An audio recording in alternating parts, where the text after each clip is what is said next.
আসসালামু আলাইকুম রহমতুল্লাহি ওয়া বারাকাতুহু। কুরবানি নিয়ে আবু তাহের মিসবাহ দামাত বারকাতুহু হুজুরের একটি স্মৃতিচারণ, যেটা আমার মনে হয়েছে যে যারা কুরবানি করবে তাদের প্রত্যেকের এই বিষয়গুলো জানা দরকার, এবং এই বিষয়গুলো যদি তারা আমল করতে পারে তাহলে তাদের কুরবানিটাও আমার মনে হয় যে বেস্ট কুরবানি হবে। হুজুর লিখেন, তার বাবার ব্যাপারে লিখেন যে হুজুরের ভাষায় আমি বলতেছি, আব্বাকে কুরবানি করতে দেখেছি, আব্বার সঙ্গে কুরবানির হাটে গিয়েছি বহুবার। প্রথমে অবুঝ আনন্দের আকর্ষণে, পরবর্তীতে কিছুটা অনুভূতি সঙ্গে করে কুরবানির হাটে আব্বাকে দেখেছি। কেমন দেখেছি তা হয়তো বুঝিয়ে বলতে পারবো না, শুধু বলতে পারি সেখানে আব্বার মতো কাউকে কখনো দেখিনি। রওনা হওয়ার আগে আব্বা দুরাকাত নামাজ পড়তেন।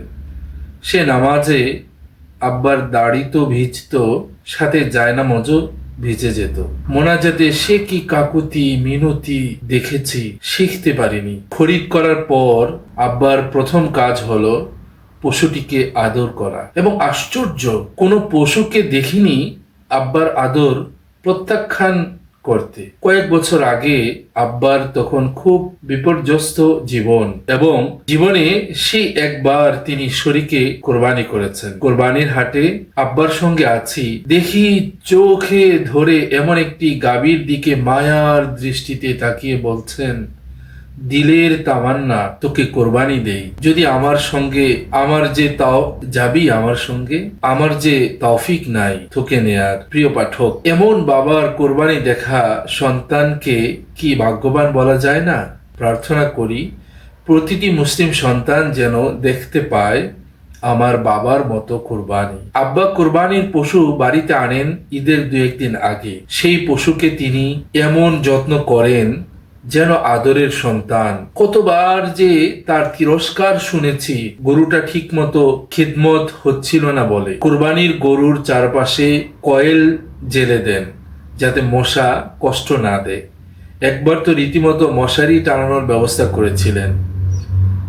হাসছো তুমি? আমি কিন্তু সত্য কথা বলছি।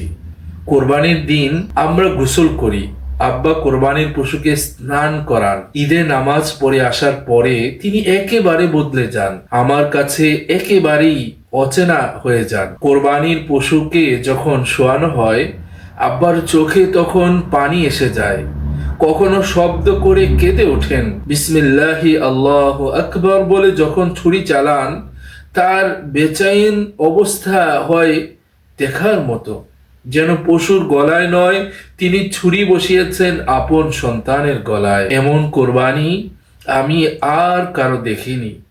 এমন মমতার সঙ্গে ছুরি হাতে নিলেই হয় কোরবানি, নইলে হয়ে যায় কসাই ও জবাই। কোরবানির প্রতিটি পশুকে আল্লাহ যেন দান করেন আমার বাবার মতো কোরবানি কর্নেওয়ালা। কথাগুলো কেন বললাম জানো? গত বছর কোরবানির হাটে একটি দৃশ্য দেখেছিলাম। মনে হয়েছিল একটি পশুকে ধরে নিয়ে যাচ্ছে। কোরবানির প্রতিটি পশুকে আল্লাহ যেন এমন পশু থেকে রক্ষা করেন। হে ভাই, তুমি যখন কোরবানির হাটে যাবে, কোরবানির পশু খরিদ করবে এবং কোরবানির পশুর গলায় ছুরি চালাবে, তখন আমার এই কথাগুলো মনে রেখো। ইতি মাওলানা আবু তাহের মিসবাহ। জানি না কেমন হলো, আমার মনে হয় যে এই কথাগুলো সকলের অন্তরে রেখা কাটবে। আসসালামু আলাইকুম ওয়া রাহমাতুল্লাহি ওয়া বারাকাতুহু।